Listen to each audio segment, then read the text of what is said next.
Welcome to Hey, what's up? What's up? What's up? How you doing? I talk about so many different things How you related to been? life and living, all What's the things going that come on? into it. I am your What's host, good? Mr. Storyteller.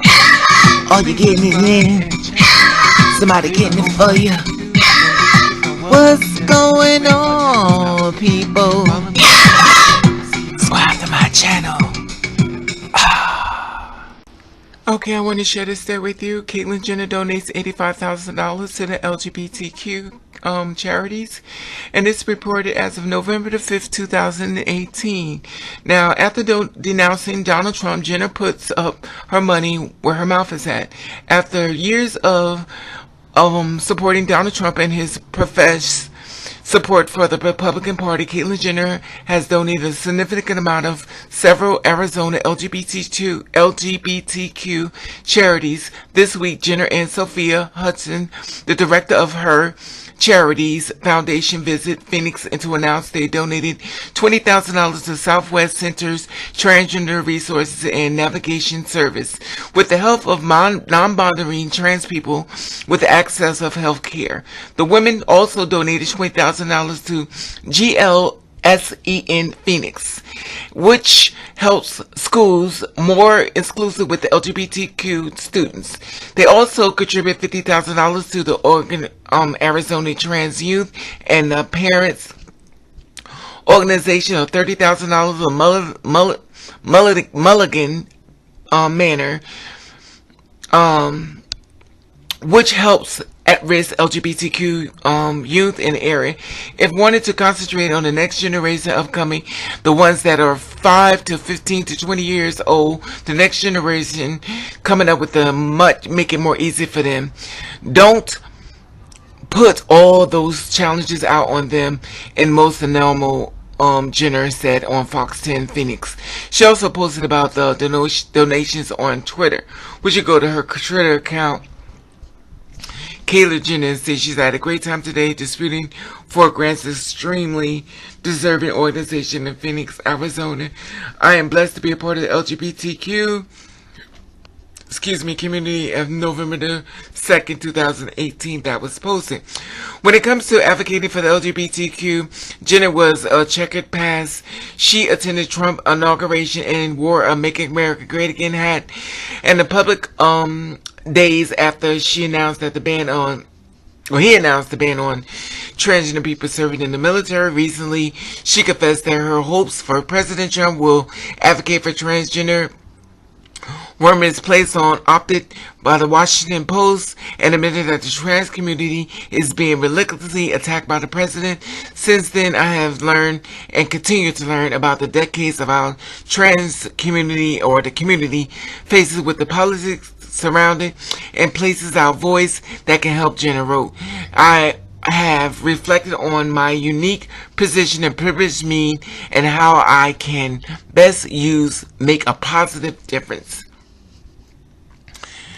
Okay, like I said before, this is being reported as of November the 5th, which is a couple of days ago, and Jen is basically giving out $85,000 to charities to help the children that is 5 years old to 15 and also 20 years old. So in other words, the 5 to 20 years old and stuff.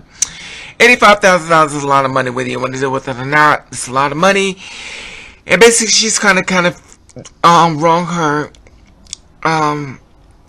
right her wrong, basically standing by somebody she thought that was like a friend, a confidant. Clearly, they must have some type of relationship before he became president, and she thought the guy that she once knew would be supportive as far as her transition.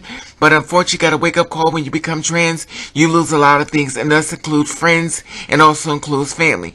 So she got a wake-up call in a really bad way, because by her being a public figure, it kind of put her in a situation where it get people to attack her as well. And the one thing I have to say when it comes to her, as far as Jenner, and like she said before, it's going to help. And the reason why it helps is only because of white privilege.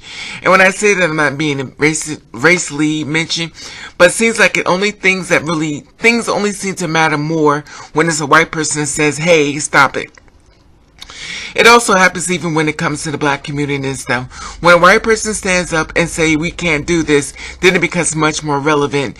Then people start taking notice. And it's sad, but it's real. Wrong is wrong. It shouldn't have to be a race thing when somebody do something wrong. But unfortunately, in the world we live in, that seems to matter more than the problematic at hand. So, my thing is this, I support you, my sister. You're up in age and stuff, and you're trying to fix everything that you're doing wrong. You know, $85,000 is a lot. I don't know too many people that just give up $85,000. I'll be like, listen, I said how long, I'll lay low. Y'all get over it, and I'll come back.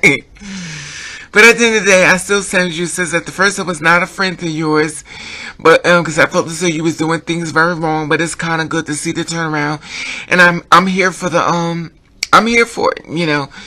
And I don't believe, in my personal opinion, anybody is really perfect when it comes to this LGBTQ thing. And I watch a lot of things when it comes to LGBTQ and also the right discrimination that happens with the LGBTQ when it comes to trans people. A lot of times we feel as though we're being discrimination against trans society, but it's actually people in the LGBTQ. I applied for a job, and I'm gonna leave the place nameless, but they discriminated against me because I was trans, and the simple fact of the matter is they feel as though I represent their thing, and basically they catered more women that were lesbians, and then they like girls like me, because unfortunately when it comes down to girls like me, they don't see us as girls, they basically see us as men, and this is coming from the LGBTQ, but basically this is from that's my assumption as far as speculation, but it is part of the LGBTQ. When I applied for this job and I was discriminated against, and I was told, well, I will not be giving you an invitation, and you will not be the kind of person, even though I could advocate and do all these kind of things and put out information when it comes to the LGBTQ, I was denied myself as far as being trans. Anyway, like I said before, I love your feedback on this. Subscribe to my channel. At the top, there's an Instagram button. If you follow me, I'll follow back. Let you know I love you, and thank you for watching. Kiss the rain.